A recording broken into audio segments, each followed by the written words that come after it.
Welcome, Bronco Nation, to my top 25 rooting guide for Boise State fans. I'm also going to be doing a reaction or just a quick look at the top 25 poll that came out for the college football playoffs. We're going to start the video with that. We're going to go through not every single team, but we're going to highlight the teams here that I thought were significant as far as where they ended up in the rankings. And then we're going to go through all the top 25 matchups. Usually this would be the rivalry weekend, but a lot of teams played their rivalry games earlier in the season so as to get them out of the way and make sure they could actually happen, because a lot of teams were worried COVID would cancel a lot of things.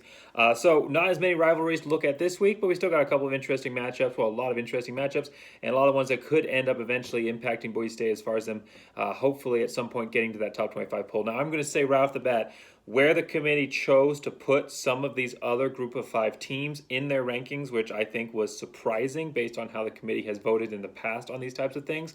Based on where they chose to put them in the rankings, it does make Boise State's path to the top 25, or not to the top 25, sorry, to the group of five selection for the New Year's Six Bowl difficult. Very difficult, and I'm not saying it's an impossible chance. I think that there's a lot of things that could happen, and I'm going to kind of talk through the ways that Boise State could find their way into it, but the odds are going down right now. Now, Boise State just needs to focus on the things it can control, and one of those things is winning Mountain West Championship.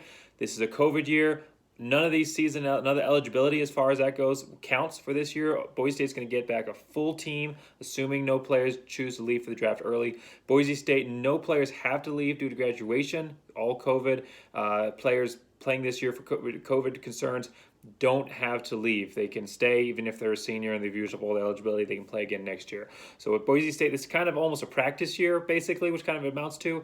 Boise State's played phenomenally when they've had their starting quarterbacks out there with Sears and Bachmeyer. They've played phenomenally. They're doing a great job, and they can take that momentum. They can take all of that success from this year and maybe even with a bowl game momentum, lead it into next season. And Boise State, I think, is going to be an extremely dangerous team next season.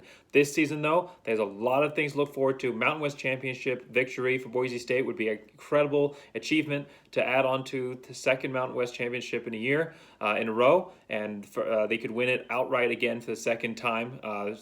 This would give them a chance to win not lose a single conference game for a second season in a row. And if they can manage that, then they'll also probably go to a good bowl matchup. Maybe not a New Year's Six based on how things shake up, but I think that's still on the table. But either way, going to go to a bowl matchup, get to play a Power 5 team, which they've yet to do this year. So a lot of things to look forward to for Boise State this year, even if it doesn't end up that they can make their way to the New Year's Six.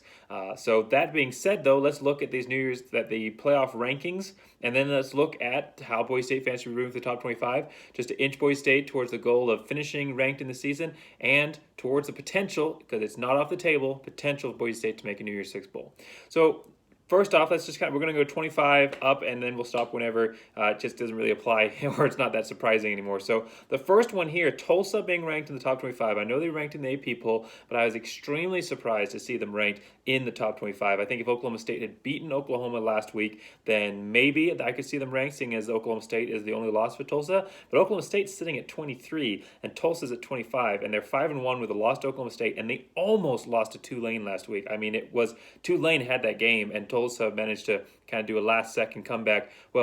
Last quarter comeback to win that game. Very surprised to see Tulsa in that. I'm just going to summarize kind of what I saw from these rankings. The biggest two factors that I saw was heavy bias for Power 5 teams as far as where teams slot up. As always, it's always going to be because it's human factors. They got rid of the BCS poll a while ago. Not that I liked the BCS poll in its format, but I definitely think that the computers gave the smaller teams a better of a chance. I think I would like to see a 60-40 where 60% is the playoff committee and 40% is the old computer rankings. I think that would overcome bias, but there's a lot of bias. So biggest bias factor, biggest bias factors, Power 5 teams getting the nod and East Coast bias. We've seen it throughout the last few seasons.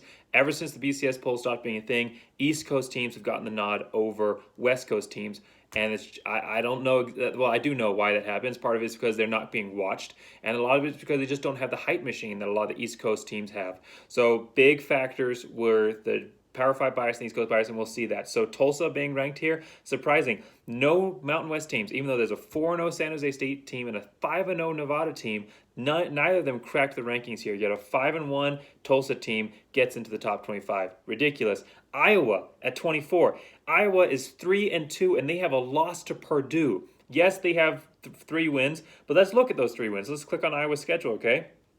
They have a loss to Purdue and a loss to Northwestern. Of course, Northwestern isn't ranked, but Purdue isn't. Purdue is having a horrible season, as usual. They beat Michigan State, who's terrible this year. They beat Penn State, who's terrible this year. I think Michigan State is 1-3, and Penn State, I don't think Penn State's won a game yet this year. 0-5. Penn State is 0-5.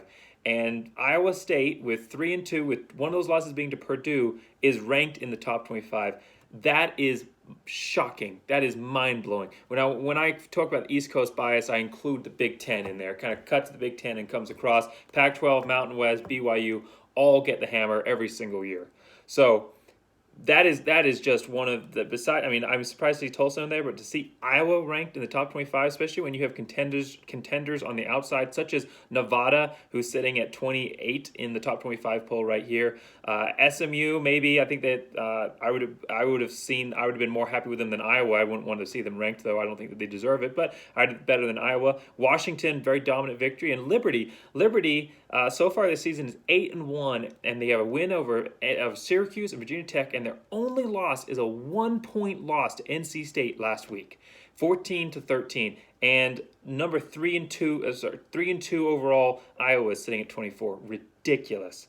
Oklahoma State, Auburn, we'll move on past here. Marshall at 21, so they took a drop back from 17. I think that's fair. I don't know. I was a little surprised to see Marshall ranked here, is because the committee in the past has kind of kept teams like Marshall. Of course, Marshall playing in a very weak conference as far as playing in Conference USA. You don't tend to see Conference USA teams making it into the rankings, even if they're undefeated. I know the first year the playoff rankings came out, there was an undefeated Conference USA team, and they didn't even crack into the rankings at all. Boise State was the only group of 5 team to make it in the rankings that year, for the first rankings at least. So a little surprised to see Marshall in here. I think that they deserve to be in the rankings. I'm glad to see them make it into the rankings here. Of course, that's going to be a danger for Boise State if things happen with Cincinnati, going one of 2 ways. If things happen with Cincinnati, then Marshall, unless they take a loss there, that could be a factor as far as keeping Boise State out of that group of 5 slot. Coastal Carolina at 20, also taking a drop back from 16th. That's going to be another risk factor. I think that Boise State fans are okay as far as Coastal Carolina goes, because Liberty plays them at the end of the year. I think Liberty looks like a better team. I think that they're probably going to take the win here and knock off that threat. But again, 2 teams that you generally wouldn't see based on Coastal Carolina playing in the Sun Belt, based on the conferences that they generally play on and making it into the top 25. So as far as that goes, I talked about the Power 5 bias. I think that is less this year than it has been in the past. But then you see a team like Iowa get the nod over a Liberty or Nevada, or even a Boise State, whose only losses to BYU, and they've looked great when they've had their starting quarterback in there. All right, moving on here. The next one of note, number 14, is BYU. And we're going to talk about Cincinnati and BYU together here. So BYU sitting at 14, Cincinnati at 7. Sorry, I got a really itchy nose in this video. That sucks. Sorry. All right, BYU is sitting at 14 and Cincinnati at number 7. Both of them are, BYU has one more win, 9-0 and 8-0, yet Cincinnati gets the top 10 nod. BYU in the AP poll is sitting right behind Cincinnati at 8, and they fall to 14th.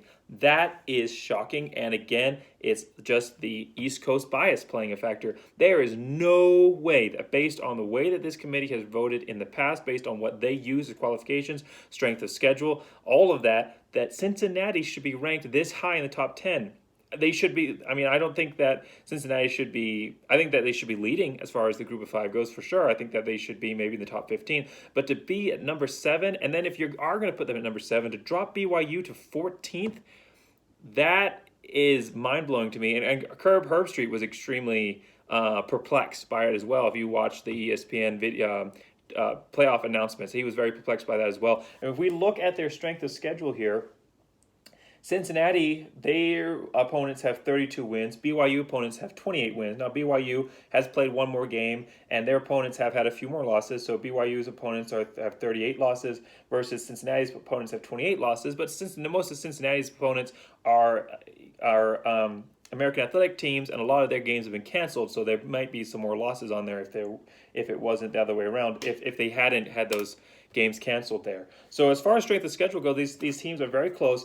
When you look at how these teams have played, BYU, their only close loss was to UTSA, 7-point victory. Every other team they have absolutely smacked, to include Boise State, part of that being because Boise State didn't have their starting quarterback, and I think the committee factored that into where they put BYU. But regardless, BYU has absolutely smacked every team that they played, whereas Cincinnati has not looked that impressive.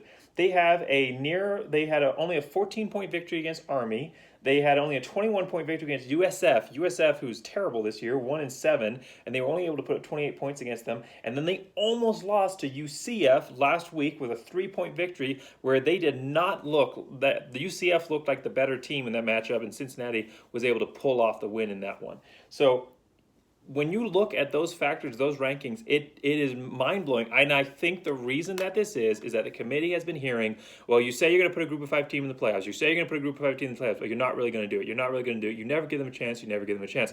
I think that's breathing down their neck. And they said, okay, we'll put Cincinnati here at number 7. There's no way they deserve this, but we're going to put them here at number 7, and we'll see what happens. We're giving them a shot. So if everything works out, shuffles out, maybe they get a chance at the playoffs.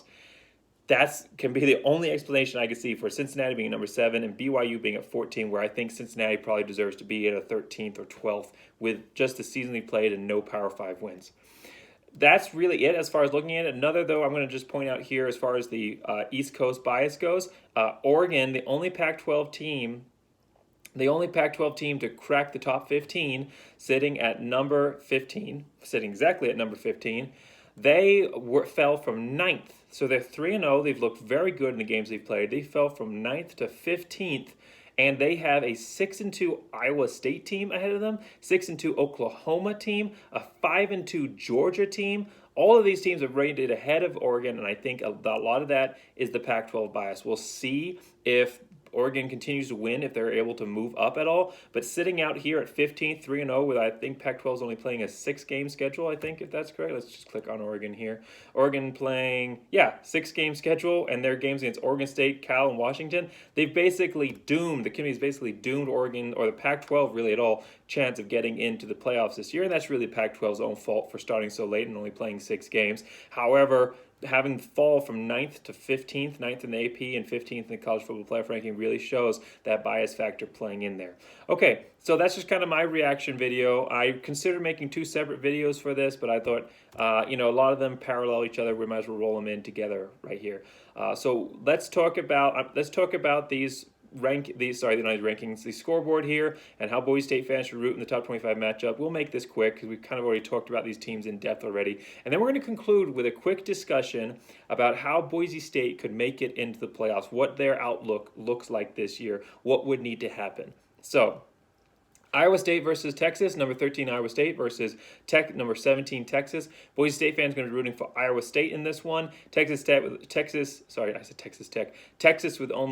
with already 2 losses, would take a 3rd loss to Iowa State. With the way the committee kind of has a little bit more stability, where they don't knock a team out for losing a game when they're this close in the top 17 here. I don't think Texas would fall out of the rankings, but they would get close to falling out of the rankings, and it would devalue the win that Oklahoma has and push them back a little bit in the rankings as well, I think.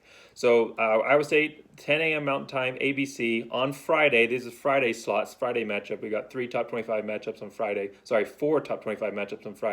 We're going to want Iowa State to beat Texas.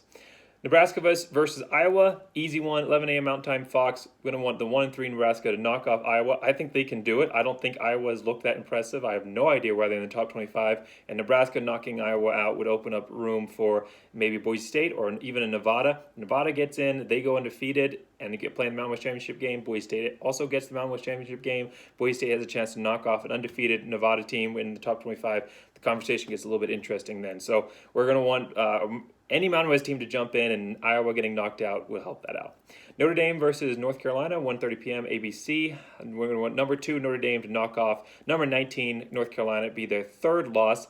That might be enough to push them out of the rankings. Now, Notre Dame being a top 5 team, the committee might consider North Carolina good enough to stay in the rankings, but the best option here is for Notre Dame to beat North Carolina by a big margin, which would hopefully knock North Carolina out.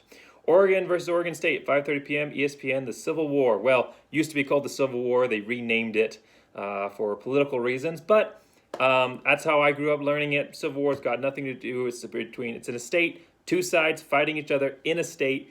That's a civil war. Civil War's got nothing to do necessarily with the American Civil War. Every country's had a civil war. English Civil War.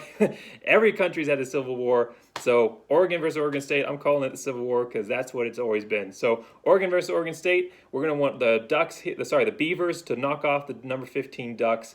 Would push Oregon back in the rankings significantly, and just the way the committee put them there, having low faith in them, I don't think would knock them out of the rankings necessarily, but it would knock them down severely and probably get knocked out next week if they did end up losing.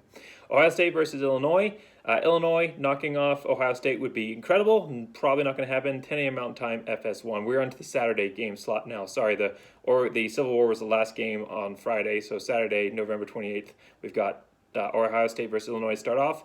Kentucky versus Florida. Kentucky got smacked down against Alabama last week and thinks it's going to be more of the same this week, but if Kentucky could knock off number 6 Florida, that'd be incredible. 10 a.m. Mountain Time, ESPN. 10 a.m. Mountain Time, ESPN2. A lot of games at 10 a.m. Mountain Time.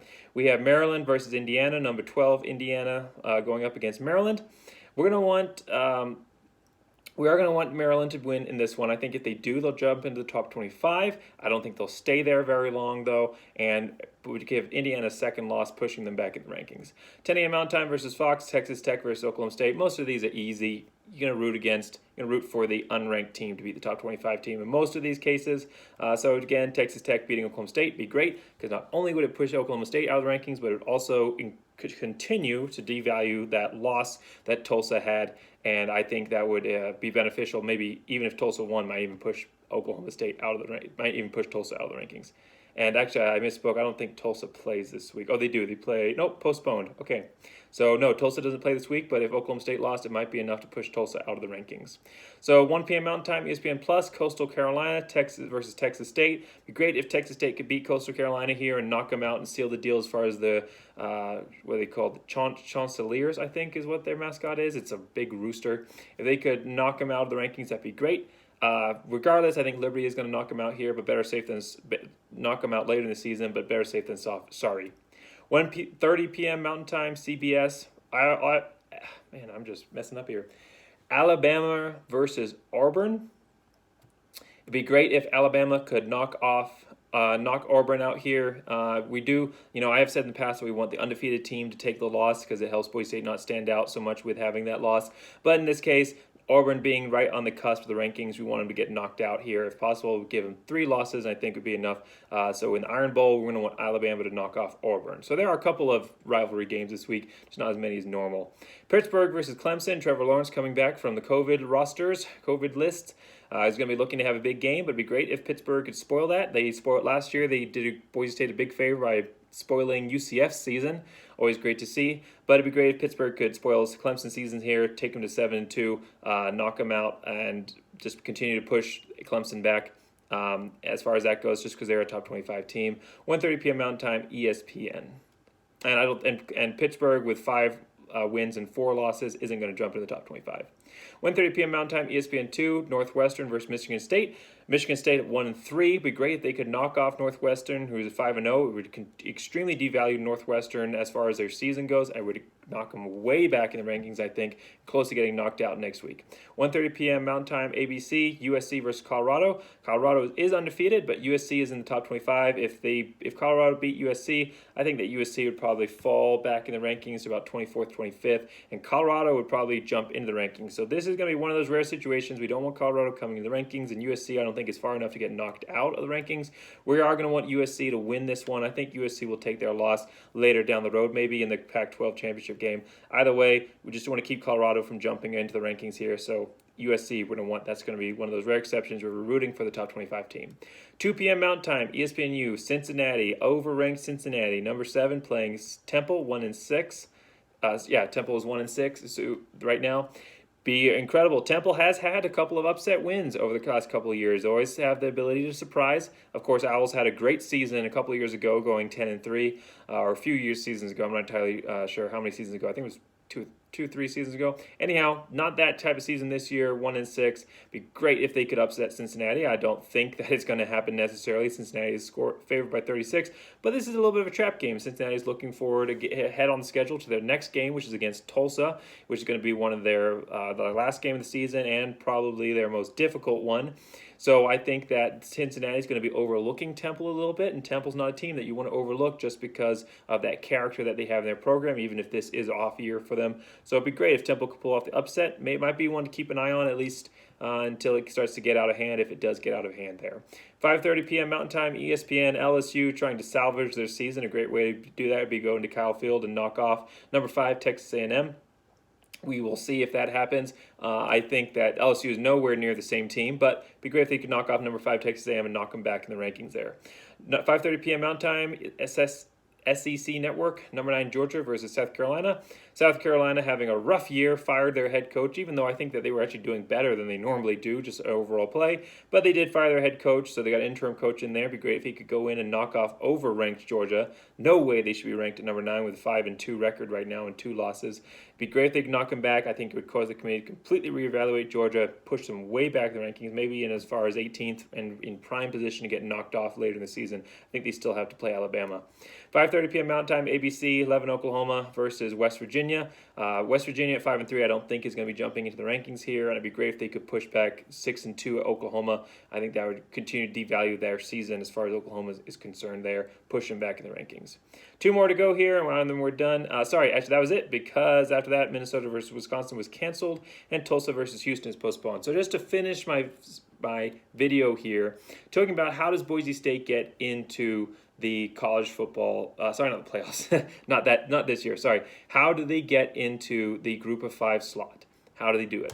So there are a couple of ways. Of course, the primary way is to be the highest ranked group of 5 champion. However, there is a second way, and we will talk about that second way after I talk about this first way. I'm getting ahead of myself here. So first way, obviously, need these group of 5 teams to lose. So the teams ahead of Boise State that are in their way as far as that goes are Tulsa at 25, Marshall at 21, Coastal Carolina at 20, and Cincinnati at number 7. Now, Tulsa and Cincinnati have to play each other later in the year, and we'll talk about that game later, but they'll be knocking each other off. One of those teams will be knocking the other off. Coastal Carolina, I think, is going to lose to Liberty. Boise State fans are really going to be wanting to root in that one. We'll talk about that game when it comes up. And Marshall is a worrying one because I don't know if they're going to take another loss. They have a very, very easy schedule ahead of them. They've had an easy schedule so far, but last week they had a big win over MTSU. They have Rice and FIU. I just don't think that they're going to walk away with a loss as far as regular season goes. However, they still have to play in the conference championship game. It looks like right now that probably is going to be UTSA that they have to face in that. And like I said, UTSA is the only team that played BYU close, so they have the ability to surprise. And a UTSA winning against Marshall would also help BYU look better and would make Boise State look better by just correlation there. So that is going to be Marshall, and I think Cincinnati are the 2 biggest concerns for Boise State, and because Boise State just doesn't control their own destiny right now. Cincinnati is ranked at number 7, but if they take a loss, definitely to Temple, but even to Tulsa, either of those are going to knock them way back in the rankings and cause the playoff committee to have to reevaluate where they put those teams. So Cincinnati, we're just going to talk about it now. Cincinnati plays Tulsa, and then probably Tulsa is going to again play Cincinnati in their own championship game there. If Cincinnati can knock Tulsa out of the rankings, and then Tulsa can beat Cincinnati, it might be enough for Boise State with a win over a highly ranked Nevada team, or at least a ranked Nevada team, to sneak in, assuming Marshall has already lost as well. That might be a scenario for Boise State. Now, that hasn't always worked. That actually hasn't worked out at all in the past, where Boise State has been right on the cusp there. We saw it in the first year of the playoff committee the college football playoff committee rankings, I believe, with Houston versus Southern Miss. They ended up beating each other. They ended up swapping positions, and Houston ended up going to the New Year's Six that year. And then we've also seen it before. We saw it last year with Memphis knocking off the I'm trying to remember who was ranked ahead of them, but whoever they beat, Memphis ended up going ahead of Boise State.